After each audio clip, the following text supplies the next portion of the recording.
It wasn't until my late 20s that a friend recommended I do a women's Tantra group, and that really changed things for me overnight. Tell me, I'd really like to invite you to tell your story. It's fascinating, and I would love more people to be able to hear how you came to this, where you are today. So I grew up always surrounded by spirituality, but I knew there was something more than the church or than palmistry or than prayer. And I always knew it was deeper.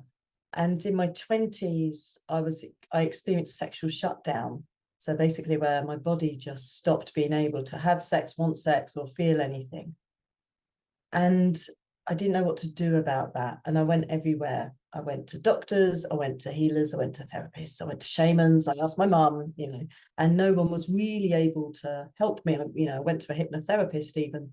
And what I noticed was no one was really able to talk about the practicals of sex and look me in the eye. Actually, everyone wanted to talk about my childhood and things like that, which is also absolutely valid, but it wasn't helping me make steps towards how do I practically get pleasure back into my body.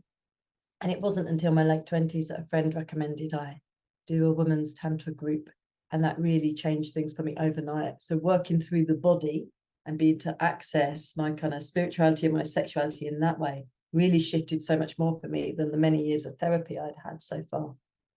And so I devoted myself to exploring the path of Tantra, both in weekends away and retreats, but also in myself and in my daily practice.